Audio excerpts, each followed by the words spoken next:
जा रहे हैं इन तिथियों में, इन दिन में, इस महीने में कभी भी विवाह मत करिएगा।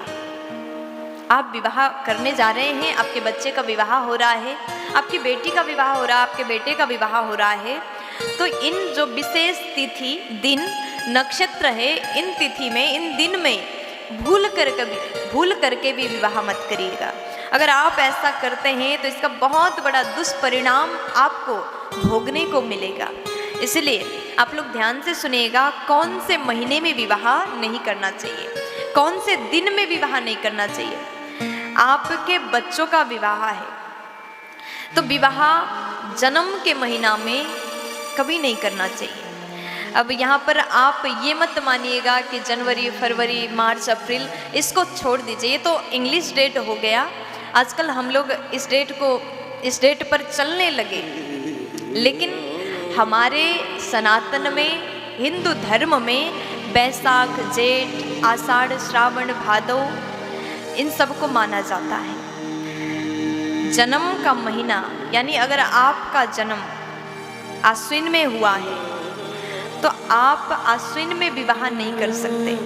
अगर आपका जो जन्म है बैसाख में हुआ है तो बैसाख में विवाह ना करें।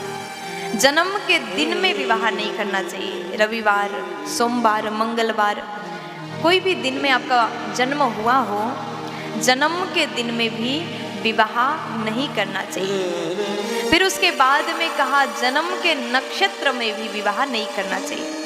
सबको पता होगा कि हमारा जन्म कौन से नक्षत्र में हुआ था, आपके माता पिता आपको बता ही देंगे, या फिर जन्म कुंडली में भी आप देख सकते हैं कि हमारा नक्षत्र कौन सा है।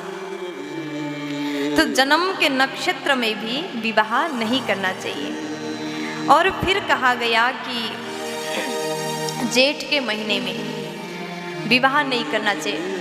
अब यहाँ पर जरा ध्यान से सुनिएगा, जेठ के महीने में किन का विवाह नहीं होता है। आपके घर के बच्चे, सबसे जो बड़े बेटे हैं या फिर बड़ी बेटी है, ज्येष्ठ पुत्र या फिर ज्येष्ठ पुत्री का विवाह जेठ के महीने में करना नहीं चाहिए। ऐसा करने से दोष लगता है।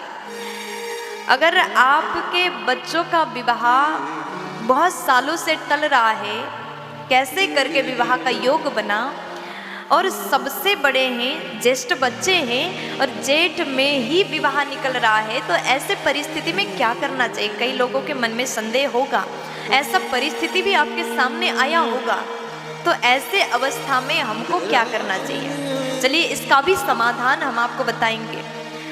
आपके बच्चा जो है, आपके बालक या फिर बालिका, आपके बेटा या फिर बेटी ज्येष्ठ है। ज्येष्ठ का अर्थ होता है कि सबसे प्रथम संतान, सबसे प्रथम संतान ज्येष्ठ हैं और जेठ महीने में विवाह का योग बना है। और विवाह के योग ही नहीं, कैसे मुश्किल से विवाह हो रहा है। तो आप ऐसे परिस्थिति में ऐसा करें, जो कन्या है या फिर बेटा है, बेटा हो या फिर बेटी हो, इन दोनों का विवाह हो रहा है और आप कन्या पक्ष में देखिए, अगर वो संतान में प्रथम नहीं है, कन्या या फिर वर, दोनों में से, भाई बहन में से सबसे बड़े नहीं है, तो किसी एक ज्येष्ठ संतान नहीं है, तो ऐसे परिस्थिति में, विषम परिस्थिति में विवाह किया जा सकता है। ये समाधान बताया गया है। तो आपने सुन ही लिया, विवाह एक ऐसा संस्कार है, विवाह संस्कार के बाद में पूरे जीवन को हम लोग बड़े अच्छे से जीते हैं। विवाह होने के बाद लड़की का या फिर लड़का का जीवन बदल जाता है। वो एक गृहस्थ आश्रम में प्रवेश करते हैं और गृहस्थ धर्म को पूर्ण रूप से पालन करना पड़ता है। तो गृहस्थ आश्रम का शुरुआत जब आप करने जा रहे हैं तो जरूर विचार करिएगा कि कब विवाह करना है, कब नहीं करना है। संतों से, बड़े जनों से पूछ करके, आदेश लेकर के, सुंदर समय निकाल करके ही आप विवाह बंधन में बंधिएगा। अगर आप गृहस्थ का शुरुआत बड़े अच्छे से देख करके नियम के साथ में करते हैं तो आपका गृहस्थ जीवन बड़ा ही सुंदर होगा, खुशहाल होगा, आनंदमय होगा, और ऐसे गृहस्थी भगवान को भी प्राप्त कर सकते हैं। प्यार से